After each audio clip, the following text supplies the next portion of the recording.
Hi good morning. ಇವತ್ತು ನಾನು fish ತಗೊಂಡು ಬಂದಿದ್ದೆ. ಫಿಶ್ ಸಾಂಬಾರ್ ಮಾಡ್ತಿದ್ದೀನಿ. ಇವತ್ತೊಂಥರ ಡಿಫ್ರೆಂಟ್ ಫಿಶ್ ಸಾಂಬಾರ್ ಮಾಡ್ತಿದ್ದೀನಿ. ತುಂಬ ಚೆನ್ನಾಗಿ ಬರುತ್ತೆ. ನಾನು ಇಲ್ಲಿ ಒಂದೂವರೆ ಕೆಜಿ ಅಷ್ಟು ಜಿಲೇಬಿ ಮೀನು ತಗೊಂಡಿದ್ದೀನಿ. ಅಂದರೆ ಯಾವ ಮೀನು ಬೇಕಾದ್ರೂ ಇದೇ ರೀತಿ ಮಾಡ್ಕೋಬಹುದು. ಜಿಲೇಬಿ ಮೀನು ಅಂತಲ್ಲ, ನಮ್ಮನೆ ಇವತ್ತು ಜಿಲೇಬಿ ಮೀನು ಸಾಂಬಾರು ಕೂಡ ಟೇಸ್ಟಿಯಾಗಿರುತ್ತೆ. ಈ ಸಾಂಬಾರನ್ನ ಯಾವ ಥರ ಮಾಡೋದು ಟೇಸ್ಟಿಗೆ ಅಂತ ಕೂಡ ತೋರಿಸ್ತೀನಿ. ಬನ್ನಿ, ವಿಡಿಯೋ ಸ್ಕಿಪ್ ಮಾಡಿಬಿಡಿ, ಲಾಸ್ಟ್ವರೆಗೂ ವಿಡಿಯೋ ನೋಡಿ ಸಪೋರ್ಟ್ ಮಾಡಿ. ಫಿಶ್ ಕ್ಲೀನ್ ಮಾಡ್ಕೊಳ್ತಿದ್ದೆ. ಇವಾಗ ಮಸಾಲೆ ಎಲ್ಲ ರುಬ್ಲಿಕ್ಕೆ ಏನು ತಗೊಂಡಿದ್ದೀನಿ ಅಂತ ತೋರಿಸ್ತೀನಿ. ಬನ್ನಿ. ಮೊದಲಿಗೆ ಶುಂಠಿ ಬೆಳ್ಳುಳ್ಳಿ ಪೇಸ್ಟ್ ನ ಎತ್ತಿಟ್ಕೊಳ್ಳೋಣ. ಅದು ಕೂಡ ಒಗ್ಗರಣೆಗೆ ಹಾಕೊಳ್ತೀನಿ, ರುಬ್ಲಿಕ್ಕಲ್ಲ. ಮತ್ತೆ ಒಂದು ಈರುಳ್ಳಿ ಮತ್ತೆ ಒಂದು ಟೊಮೆಟೊನ ಸಣ್ಣದಾಗಿ ಹೆಚ್ಚಿಟ್ಕೊಂಡಿದ್ದೀನಿ, ಅದು ಒಗ್ಗರಣೆಗೆನೆ. ಇನ್ನು ರುಬ್ಲಿಕ್ ಕೂಡ ಇಲ್ಲಿ ಬಂದು ಸ್ವಲ್ಪ ತೆಂಗಿನಕಾಯಿ ತುರಿ, ಸ್ವಲ್ಪ ಕಡಲೆ, ಸ್ವಲ್ಪ ಕೊತ್ತಂಬರಿ ಸೊಪ್ಪು, ಇದಿಷ್ಟನ್ನ ಪೇಸ್ಟ್ ಮಾಡಿಟ್ಕೊಳ್ಳೋಣ. ಮತ್ತೆ ಸ್ವಲ್ಪ ಹುಣಸೆಹಣ್ಣ ಬಿಸಿ ನೀರಲ್ಲಿ ನೆನೆಸ್ಕೊಂಡಿದ್ದೀನಿ. ನಾನು ಸ್ವಲ್ಪನೇ ಸಾಂಬಾರ್ ಮಾಡ್ತಿದ್ದೀನಿ, ಹಾಗಾಗಿ ಟೊಮೆಟೊ ಕೂಡ ಹಾಕ್ತಿರೋದ್ರಿಂದ ಸ್ವಲ್ಪ ಹುಣಸೆಹಣ್ಣ ನೆನೆಸ್ಕೊಂಡಿದ್ದೀನಿ. ಬೇಕು ಅಂದ್ರೆ ನೀವು ಇನ್ನ ಸ್ವಲ್ಪ ಜಾಸ್ತಿ ಹಾಕಬಹುದು, ಹುಣಸೆಹಣ್ಣು ಹುಳಿ ಜಾಸ್ತಿ ಬೇಕು ಅಂದ್ರೆ. ಮತ್ತೆ ರುಚಿಗೆ ತಕ್ಕಂತೆ ಬೇಳೆ ಸಾಂಬಾರ್ ಪೌಡರ್ ಇರುದಿಲ್ಲ, ಅದನ್ನ ಹಾಕೊಳ್ತೀನಿ, ತೋರಿಸ್ತೀನಿ ಅದು ಒಗ್ಗರಣೆ ಮಾಡ್ಬೇಕಾರೆ. ಇವಾಗ ಇದನ್ನ ನೈಸ್ ಆಗಿ ಪೇಸ್ಟ್ ಮಾಡ್ಕೊಳ್ಳೋಣ.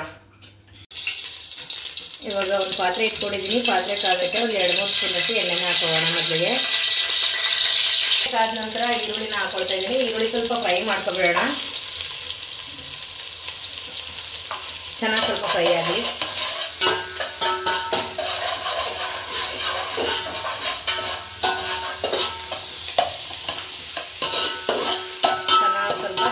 ನಂತರ ಶುಂಠಿ ಬೆಳ್ಳುಳ್ಳಿ ಪೇಸ್ಟ್ ಹಾಕೊಳ್ಳೋಣ.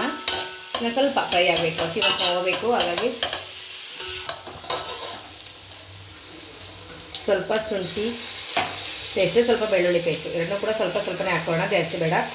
ನೋಡಿ, ಎರಡು ಹಾಕ್ಬಿಟ್ಟು ಇವಾಗ ಸ್ವಲ್ಪ ಹಸಿ ವಾಸನೆ ಹೋಗೋವರೆಗೂ ಈ ರೀತಿ ಫ್ರೈ ಮಾಡ್ಕೊಳ್ಳೋಣ. ಟೇಸ್ಟ್ ಅಂತೂ ನೋಡಬೇಕು. ಈ ಥರ ಸಾಂಬಾರು ಮಾಡಿದ್ರೆ ಒಂದೇ ಥರ ಮಾಡೋದಲ್ಲ, ಈ ಥರನೂ ಮಾಡಿ ನೋಡಿ, ತುಂಬ ಚೆನ್ನಾಗಿರುತ್ತೆ ಈ ರೀತಿ ಮಾಡೋದ್ರಿಂದ. ಇವಾಗ ನಾನು ಒಂದು ಟೊಮಾಟೋನ ಕಟ್ ಮಾಡಿ ಇಟ್ಕೊಂಡಿದ್ದಲ್ವ, ಇದನ್ನು ಕೂಡ ಚೆನ್ನಾಗಿ ಹಾಕ್ಕೊಂಡು ಸ್ವಲ್ಪ ಫ್ರೈ ಮಾಡ್ಕೊಳ್ಳೋಣ.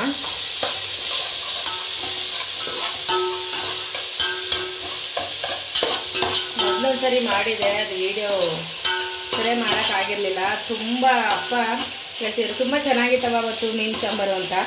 ಹಾಗಾಗಿ ಸರಿ ಇದನ್ನು ಇನ್ನೊಂದ್ಸರಿ ಮಾಡಿ ತೋರಿಸ್ಬೇಡ. ಅವತ್ತು ಕಾಟ್ಲಾ ಮೀನಿಂದ ಮಾಡಿದೆ, ಇವತ್ತು ಜಿಲೇಬಿ ಮೀನಿಂದ ಮಾಡ್ತಾಯಿದ್ದೀನಿ. ಸ್ವಲ್ಪ ಚೆನ್ನಾಗಿ ಫ್ರೈ ಆಗಲಿ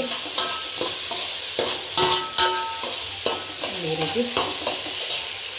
ಇವಾಗ ಹುಣಸೆ ಹುಳಿ ನೋಡಿ, ಈ ಹುಣಸೆ ಹುಳಿ ಚೆನ್ನಾಗಿ ಬಿಸಿ ನೀರಲ್ಲಿ ಕಿವುಚ್ಕೊಳ್ಳಿ ಚೆನ್ನಾಗಿ. ತಣ್ಣೀರಲ್ಲಿ ಹಾಕಕ್ಕೆ ಹೋಗ್ಬೇಡಿ, ಯಾಕೆಂದರೆ ತಣ್ಣೀರಲ್ಲಿ ಹಾಕಿದ್ರೆ ಹುಳಿ ಜಾಸ್ತಿ ಬರಲ್ಲ. ಹಾಗಾಗಿ ಸ್ವಲ್ಪ ಹುಳಿನ ಚೆನ್ನಾಗಿ ಹಾಗೇ ಸ್ವಲ್ಪ ಎಣ್ಣೆಗೆ ಹಾಗೇ ಫ್ರೈ ಮಾಡ್ಕೊಬಿಟ್ರೆ ಇನ್ನೂ ಚೆನ್ನಾಗಿರುತ್ತೆ.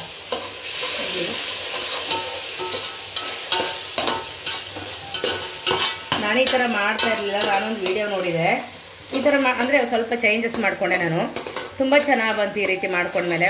ಯಾಕೆ ನಾನು ಈ ಥರ ಮಾಡ್ಬೋದು, ಒಂದೇ ಥರ ಮಾಡೋ ಬದಲು ಸ್ವಲ್ಪ ಚೇಂಜಸ್ ಇರಲಿ ಅಂದ್ಬಿಟ್ಟು ಈ ರೀತಿ ಮಾಡಿಕೊಂಡೆ. ಹುಳಿನ ಈ ರೀತಿ ಒಗ್ಗರಣೆಯಲ್ಲಿ ಸ್ವಲ್ಪ ಬೇಯಿಸ್ಕೊಳ್ಳೋದ್ರಿಂದ ಚೆನ್ನಾಗಿರುತ್ತೆ ಟೇಸ್ಟ್ ಅಂತ. ಇವಾಗ ಸ್ವಲ್ಪ ಹುಳಿ ಎಲ್ಲ ಫ್ರೈ ಮಾಡ್ಕೊಂಡೆ ಅಲ್ವಾ, ಇವಾಗ ಇದಕ್ಕೆ ಸ್ವಲ್ಪ ಅರ್ಶಿನ ಸೇರಿಸ್ಕೊಂಡಿದ್ದೀನಿ. ಮನೆಯಲ್ಲೇ ನಾವು ಮಾಡಿಸಿರುವಂಥ ಅರ್ಶಿನ ಸೇರಿಸ್ಕೊಂಡಿದ್ದೀನಿ. ಮತ್ತು ಬೇಳೆ ಸಾಂಬಾರು ಪೌಡ್ರು, ಸ್ವಲ್ಪ ಖಾರ ಜಾಸ್ತಿ ಬೇಕಾಗುತ್ತಲ್ಲ, ಹಾಗಾಗಿ ನಾನೊಂದು 3-4 ಸ್ಪೂನಷ್ಟು ಹಾಕ್ಕೊಂಡಿದ್ದೀನಿ. ಇವಾಗ ನಾನು ಇದಕ್ಕೆ ಮಸಾಲೆ ರುಬ್ಬಿಟ್ಕೊಂಡಿದ್ದಲ್ವ, ಕಾಯಿ, ಕೊತ್ತಂಬರಿ ಸೊಪ್ಪು, ಸ್ವಲ್ಪ ಕಡಲೆ, ಇಷ್ಟೇ ಹಾಕಿ ರುಬ್ಬಿರೋದು ಇದು. ಇವಾಗ ಇದನ್ನು ಸೇರಿಸ್ಕೊಳ್ಳೋಣ.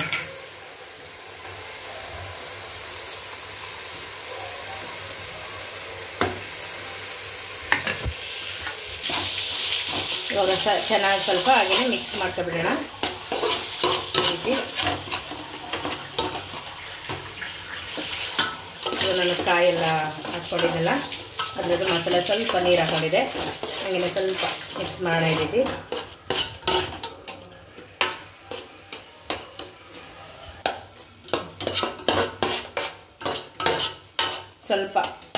ಸ್ವಲ್ಪ ಹಸಿ ವಾಸನೆ ಹೋಗೋವರೆಗೂ ಈ ರೀತಿ ಕುದಿಸ್ಕೊಳ್ಳಿ. ನೋಡಿ, ಈ ರೀತಿ ತುಂಬ ಚೆನ್ನಾಗಿರುತ್ತೆ. ಇವಾಗ ನಮಗೆ ನೀರು ಎಷ್ಟು ಬೇಕೋ ಅಷ್ಟು ನೀರು ಹಾಕಬೇಕು. ಸ್ವಲ್ಪ ಚೆನ್ನಾಗಿ ಇಷ್ಟು ನೀರು ಸಾಕು. ಇದು ಚೆನ್ನಾಗಿ ಬೆಂದಮೇಲೆ ಗಟ್ಟಿ ಆಗುತ್ತೆ ಸ್ವಲ್ಪ. ಇವಾಗ ಇದಕ್ಕೆ ರುಚಿಗೆ ತಕ್ಕಷ್ಟು ಉಪ್ಪು ಸೇರಿಸ್ಕೊಳ್ಳೋಣ. ಇವಾಗ ಸಾಂಬಾರು ಇದು ತಿನ್ನಲಿಕ್ಕೆ ರೆಡಿ ಆಗಬೇಕು, ಅಲ್ಲಿವರೆಗೂ ಚೆನ್ನಾಗಿ ಸಾಂಬಾರನ್ನ ಬೇಯಿಸ್ಕೋಬೇಕು. ರುಚಿಗೆ ತಕ್ಕಷ್ಟು ಉಪ್ಪು ಹಾಕ್ಕೊಂಡಿದ್ದೀನಿ. ಇವಾಗ ಸ್ವಲ್ಪ ಚೆನ್ನಾಗಿ ಕುದಿ ಬರಲಿ. ಪ್ಲೇಟ್ ಮುಚ್ಚಳ ನಂತರ ಮುಚ್ಕೊಳ್ತೀವಿ, ಯಾಕಂದರೆ ಇದು ಉಪ್ಪು ಸುರಿದು ಹೋಗುತ್ತೆ. ಹಾಗಾಗಿ ಸ್ವಲ್ಪ ಚೆನ್ನಾಗಿ ಬೇಯಬೇಕು. ಸಾಂಬಾರನ್ನ ಬೇಯಿಸ್ಕೊಳ್ಳೋಣ. ನಂತರ ಚೆನ್ನಾಗಿ ಸಾಂಬಾರು ಬೆಂದ ಮೇಲೆ ಫಿಶ್ ಹಾಕೋದು. ಅಲ್ಲಿವರೆಗೂ ಚೆನ್ನಾಗಿ ಕುದಿಲಿ. ಅದು ಎಷ್ಟೊತ್ತು ಅಂದರೆ ಕಡಿಮೆ ಅಂದರೂ ಮಿನಿಮಮ್ ಅಂದರೆ ಒಂದು 17-18 ನಿಮಿಷ 20 ನಿಮಿಷ ಅಂದ್ಕೊಳ್ಳಿ, ಅಷ್ಟು ಕುದಿಲಿ ಚೆನ್ನಾಗಿ ಬರ್ತಾ ಇರುತ್ತೆ. ತೋರಿಸ್ತೀನಿ ನೋಡಿ. ಇವಾಗ ಇದು ಚೆನ್ನಾಗಿ ಕುದೀತಾ ಇದಲ್ವ, ಇದಕ್ಕೊಂದು ಪ್ಲೇಟ್ ಮುಚ್ಚಿಡ್ತೀನಿ. ಇವಾಗ ಚೆನ್ನಾಗಿ ಕುದೀಲಿ, ಕುದ್ದು ಸಾಂಬಾರೆಲ್ಲ ಬೇಯಲಿ. ಆ ನಂತರನೇ ಫಿಶ್ ಹಾಕೊಳ್ಳೋಣ. ಇದು ಇವಾಗ ನೊರೆ ಎಲ್ಲ ಬರ್ತಾ ಇರುತ್ತೆ. ಪ್ಲೇಟ್ ಮುಚ್ಚಿರ ನೊರೆ ಬರಬಾರ್ದು, ಅಲ್ಲಿವರೆಗೂ ಬೇಯಬೇಕು ಫಿಶ್ ಸಾಂಬಾರು.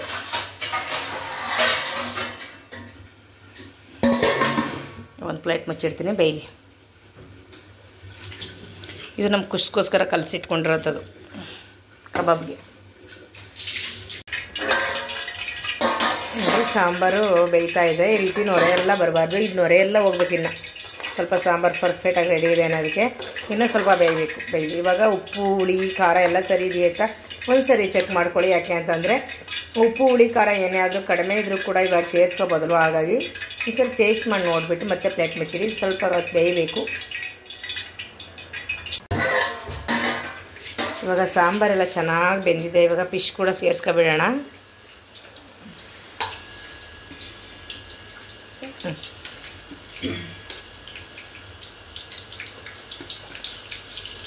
ಅದಕ್ಕೆ ನೋಡಿ ಈ ರೀತಿ ಎಲ್ಲ ಫಿಶ್ ಕೂಡ ಹಾಕ್ಕೊಂಡಿದ್ದೀವಿ. ಹಾಕ್ಬಿಟ್ಟು ಇವಾಗ ಒಂದು ಪ್ಲೇಟ್ ಮುಚ್ಚಿಟ್ಬಿಡೋಣ. ಮತ್ತೆ ಅದು ಬೇಯಬೇಕಲ್ವ.